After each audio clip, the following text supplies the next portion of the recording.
Welcome to The Democratic Voice, your community action program dedicated to bringing you the issues that impact America and concern Colorado. Brought to you every week at this time by the El Paso County Democratic Party, your voice in the future of Colorado Springs.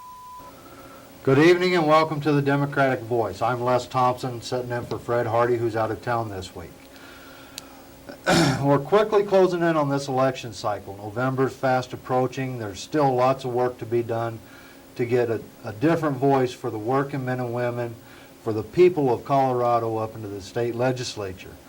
It's also very important that we send some representatives to the to Congress in Washington, D.C. Somebody that'll go up there and make a voice for the rest of Colorado instead of the same old voice that we've always had.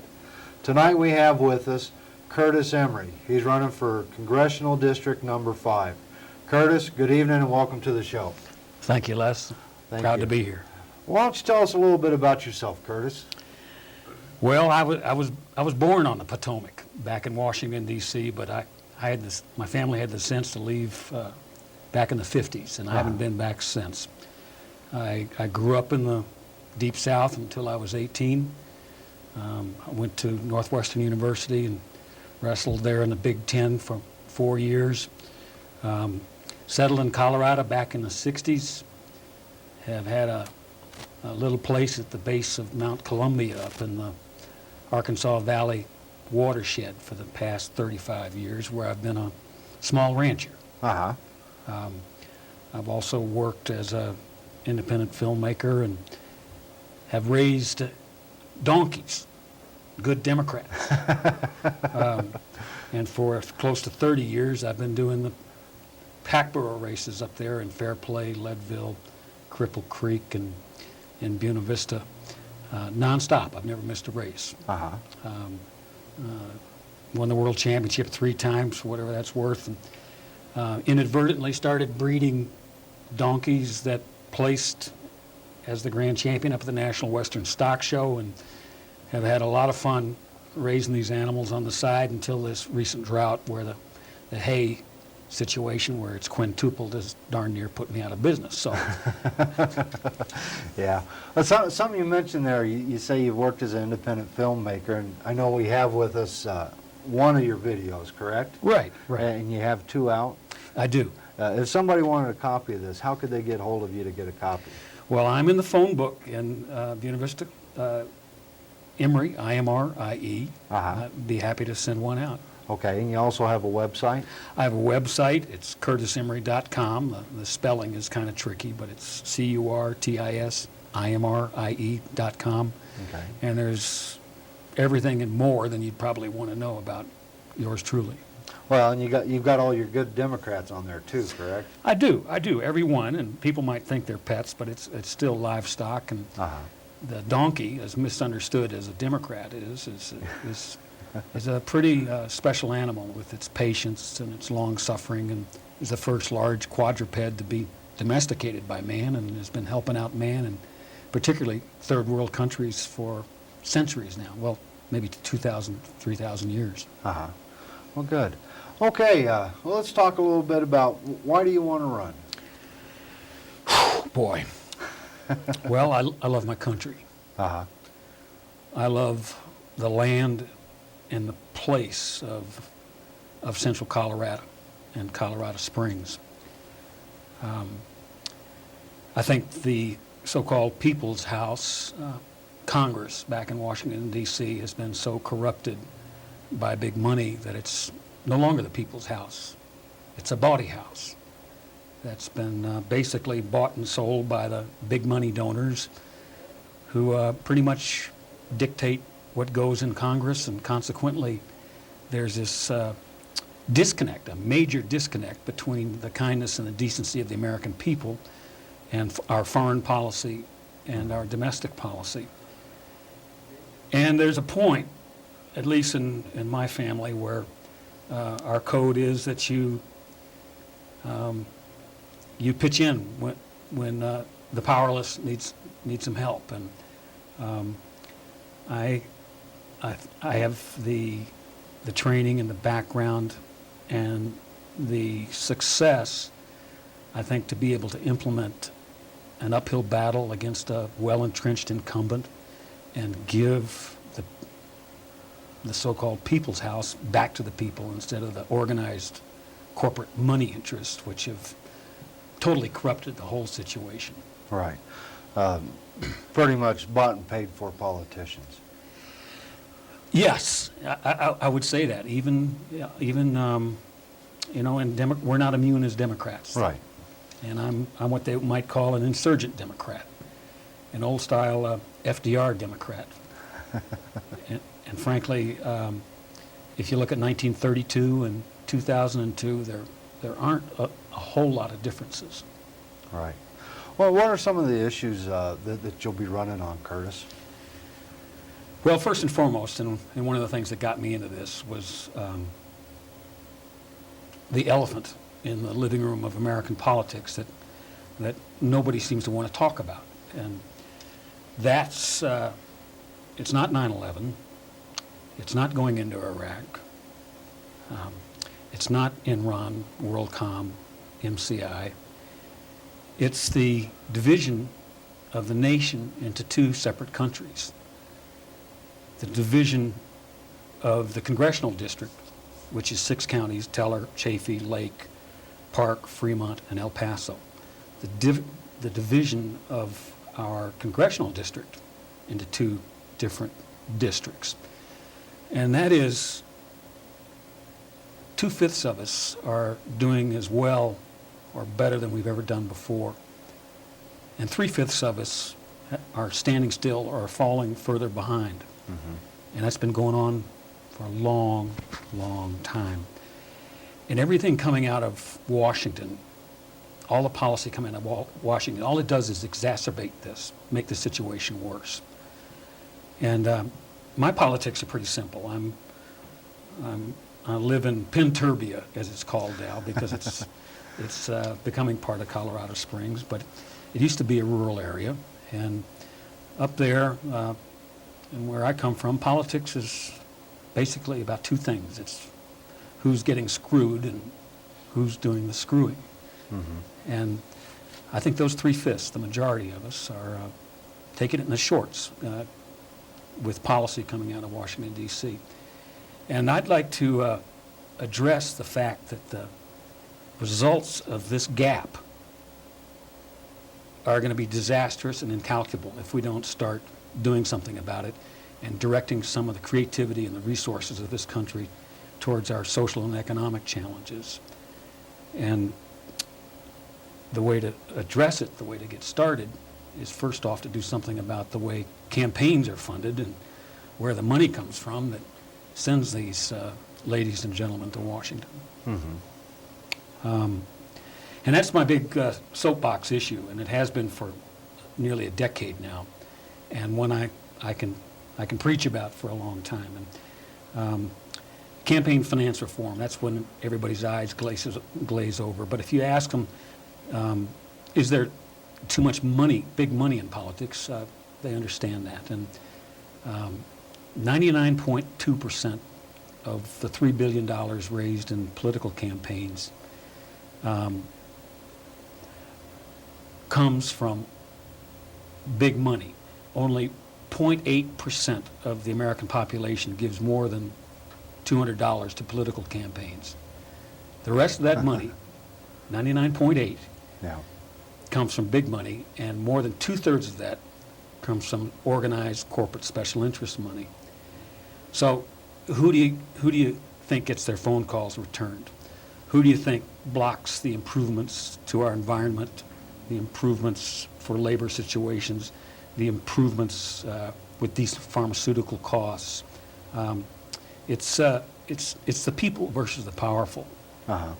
And that's what keeps me in it. And who'd have thunk that a decade ago when the poobahs and the pundits and all the wise people in Washington were saying big money out of politics doesn't have a chance, that campaign finance reform doesn't have a chance.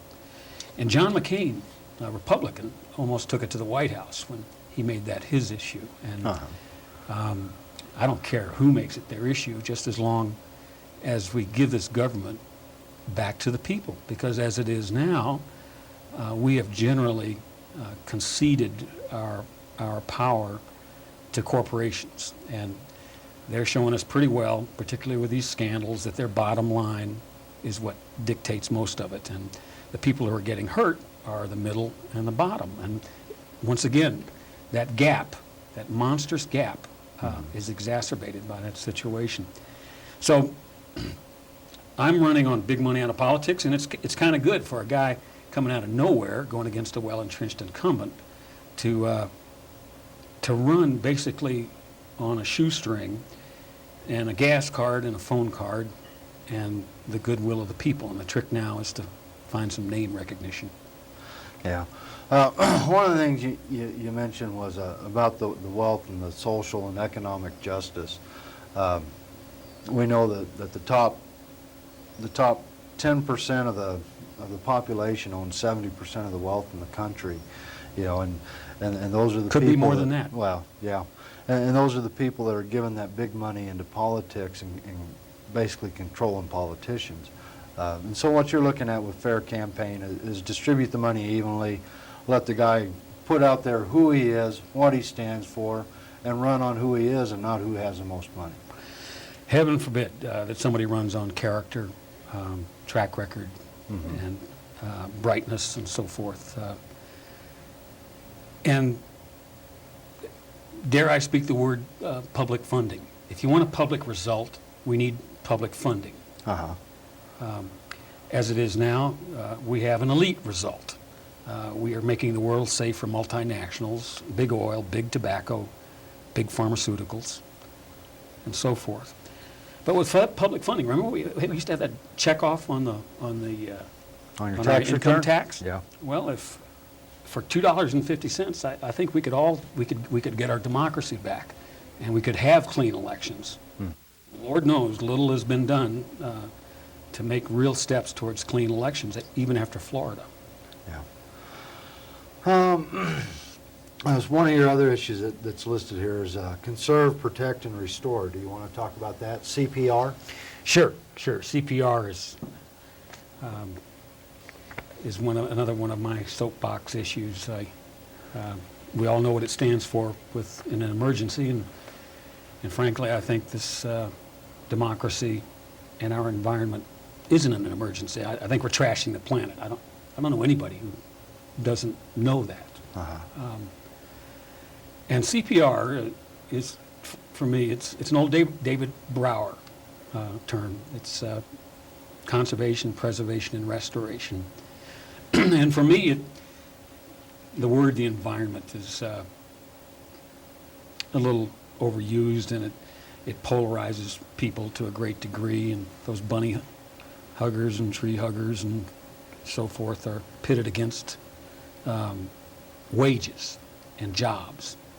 And you hate to see the economy pitted against the environment, when in fact the environment is our economy. It's the golden goose that's been laying this wonderful golden egg for us and the planet for ages. And at this point, if you accept the fact that global warming is pretty serious and these radical changes in the weather aren't just normal cycles, maybe Mother Nature is telling us something. Maybe Mother Nature, in fact, bats last. And she's going to keep beating us over the head until we get it, that maybe we have to practice a little restraint. Maybe we have to control the institutionalized, unbridled greed that's tearing up the planet and also tearing it up for working folks. Yeah. Okay. Well, you're on the back here of this Colorado Central magazine. Got your website, www.curtisimrie, CURTISIMRIE.com. And also this is a phone number where folks can get hold of you? Anytime. I pick up my own phone. Okay, 719-395-8065. And it just tells a little bit about what you're standing for, the social and economic justice, the conserve, protect, restore, and the big money out of politics. Those are your three main platform items. They are, and social and economic justice, that covers dozens of things. Right. just briefly, the fact that we want a world-class education for all of our kids, we're not getting it Right.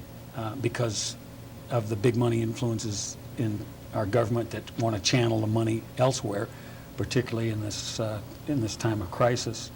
The tax situation is pretty unfair. They just had a $1.3 trillion tax break for the elite, and 1% of the top income in the country gets 72% of the break.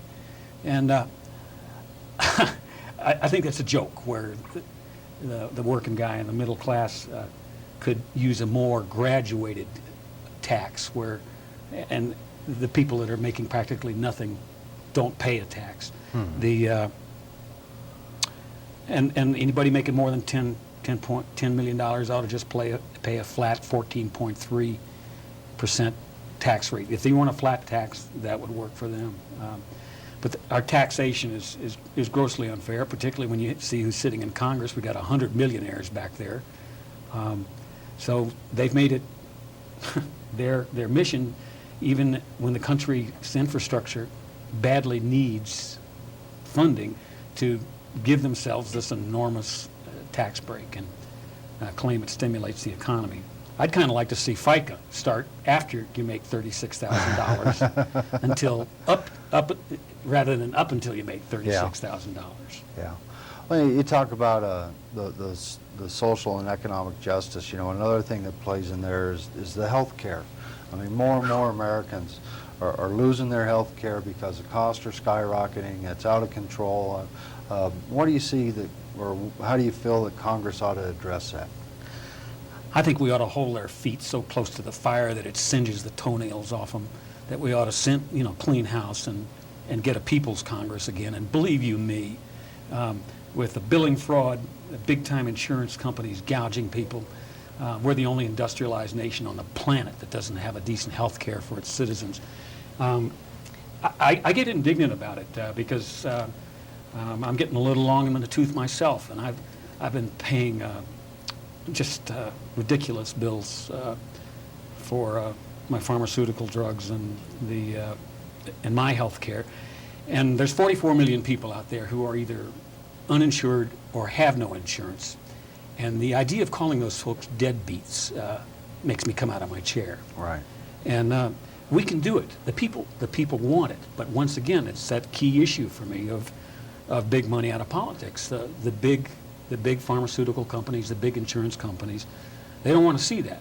And they're bought and paid for congressmen. They're bought and paid for administration. Their corporate Congress, their corporate Senate, they're blocking that. And to me, it's unexcusable, and it's almost worth running for Congress.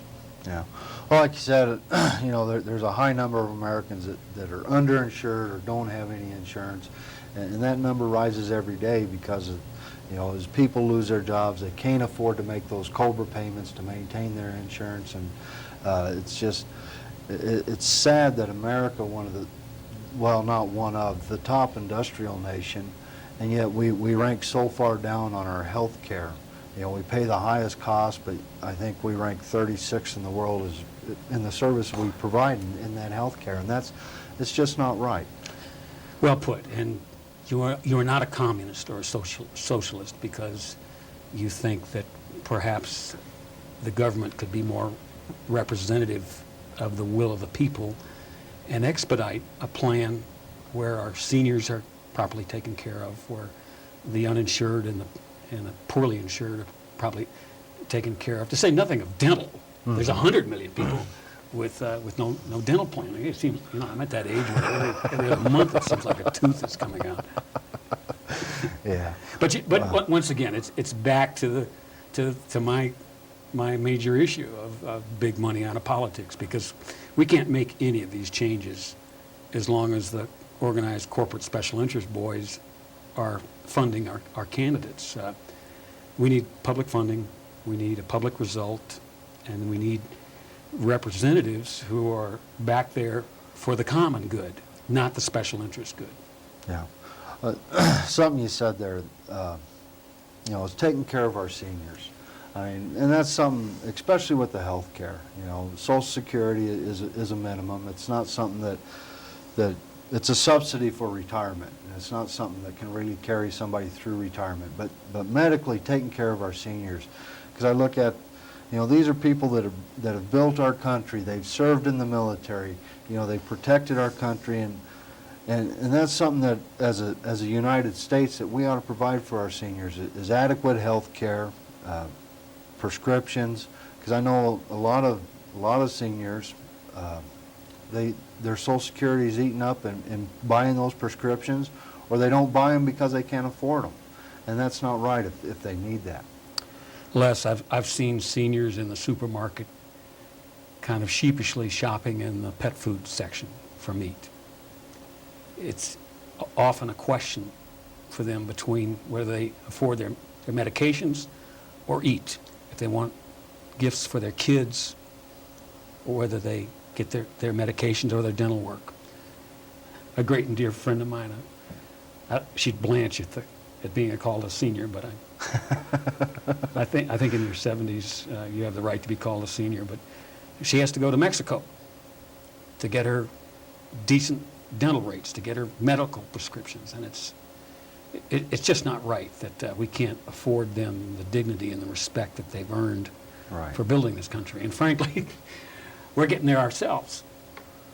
There's as the baby boom bulge comes down the python, I think that apart from stopping a war, bringing in women's rights and civil rights and so forth, that there's a whole generation out there, as much maligned as it may have been, we're going to do something about health care and do right by Social Security. And we can do better than giving it to the gamblers and the speculators on Wall Street. They've shown what they can do with the economy. Yeah. Well, is there anything else you'd like to talk about? Yeah, there is. I'm terribly depressed about the turnout for the primaries, and it bodes badly for the general election. Across the country, it was 12 to 16% turning out for the primaries, and I understand why democracy is taking it in the shorts right now, and that's part of the reason I'm running, is that it is in crisis. It's when you have that few people turning out to vote in a primary, it indicates that perhaps the real majority in the fall election will be 61% of the folks who are going to stay home and say, a pox on both parties. And I think it's up to us to think about being candidates. Part of the reason the primaries were so low is because there were so few contested offices. And that's not right, and nobody's doing that perfect a job, that we can't have a dialogue. And I love my sports. I love pack burro racing, and where you get the good coaching and you get the courageous athletes, and our military where we have courage on the hoof. Why can't we infuse that in our citizenship and our communities and make politics a blood sport, a great indoor sport where candidates come out and debate these issues? And I would love, by the way, to debate the incumbent and flush him out and have a debate every week for the next 10 weeks coming up to the election. And make that an indoor sport and really, really see people come off the mat and see the interplay and the civilized mano a mano as we get these issues on the table. Because otherwise, we have people watching their television, and granted, it's still one of the greatest communication tools we've got, but unfortunately, it's become basically an advertising medium. And, you know, we own these public airwaves, and you'd think the major networks and the local stations would make it their civic duty to sponsor debates and get these issues into people's homes. So I see democracy suffering, and I see it, does this district want a democracy, or do we want a monarchy? Do we want by the people or for the people and of the people, or do we want by big money, for big money, and of big money? So as Jim Hightower says, he says that if the gods had meant us to vote, he'd give us candidates. And I took that to heart. And despite overwhelming registration, the opposing party, I think it's very important to make the incumbent accountable, to encourage debate, and encourage some high school kid or some college kid that this is not heart surgery, to have some convictions and some issues that you care about, to have a union man, to have a housewife. Hell, any woman who has successfully raised one or more kids, to me, is a prime candidate for running for any public office and representing her community. And we need candidates, people who care, who just aren't so concerned with power and winning, but do love their land and their place and are willing to speak up for it. So I guess if I have any big issue, I want to see a 98% turnout. I want to see neighbor meeting neighbor at the polls. I want to see them voting early.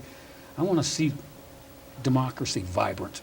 I want to see it back to the people where we all care and look after one another, and individuality still has a place, but we all do better when we all do better. Exactly. You're speaking of Jim Hightower, and he was here just a few weeks ago, and it was a good show. But some of his books, if somebody was interested, There's Nothing in the Middle of the Road but Yellow Stripes and Dead Armadillos, and the If the gods had meant us to vote, he'd given us candidates. Yeah.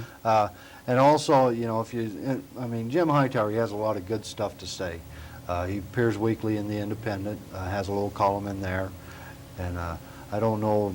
I know he used to be on the radio. I'm not sure if he's still on the radio around town or not. Well, the radio's the media is pretty much owned by corporations, and they kind of like the right wing talking heads, and I'm afraid there's precious few progressive communicators out there who get a chance at the corporate airwaves. So, they have the tokenism on McNeil Lair and Face the Nation and so forth, but as far as real voices, they're not there. Because infotainment is where it's at now. You've got to be very careful about where you get your news and dig a little harder, but he's out there. Michael Moore's out there. Molly Ivins is out there. But you got to dig pretty hard for him. And the internet, although I don't have a computer. I still read. I'm one of those people that actually reads. But that's a good source. And who knows? Maybe this little cable station here will pick up the beat. Real quick, we're running out of time. What are you doing to win? I'm scrambling. I'm hustling, and I'm trying to be more creative than the other guy. We have big trailers, big trucks, big signs. Anybody that has a place where I could park my big trailer, my trucks, and put our sign that's visible in El Paso County, please call me. Okay. I'm going everywhere I'm invited. I'm scratching and clawing, trying to get some name recognition, because ultimately, I'm afraid that's what it's about. And coming out of nowhere, you got to work pretty hard. And I take my good donkeys to parades and picnics. And Masai S. Democrat was in the convention center when I got the nomination up there, and I'll be walking neighborhoods with him. It's like anything else. You just work harder. But frankly, for me, with the uphill fight we've got, it's got to be a bold, imaginative stroke. Okay. Well, Curtis, thank you very much for being here with us tonight. If somebody wanted to work on your campaign, they could call you at 719-395-8065. I take it you can use volunteers. Absolutely. Thank you very much for being here. Thank you, Les. Good night, and thank you for tuning in. As 9/11 comes on, you want to ask the question, have we really changed since 9/11? Because there are things that still exist now that existed before, and that is corporate welfare, that is dismantling the infrastructure, that is Americans who are also complicit in terrorism. That nobody wants to ask that question. What is our role What is our role? Why does the world seem to have it out for America? And do we have the humility to ask the question, what can we do to improve our diplomacy? What can we do to improve corporate behavior abroad? What can we do to curb multinational, institutionalized greed? Those are questions that we're asked here tonight. And the fact is there's some things that were happening on 9/10 that are still happening. And we'd like to address some of those things, and hopefully through debate with the sitting congressman, hopefully through debate coming up to the November elections, the things that haven't changed. America's changed somewhat since 9/11, but there's many things that still exist that we haven't addressed.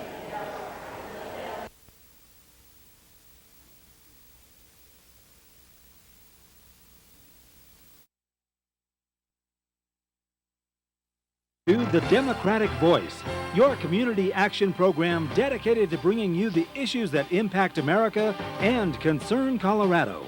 Brought to you every week at this time by the El Paso County Democratic Party, your voice in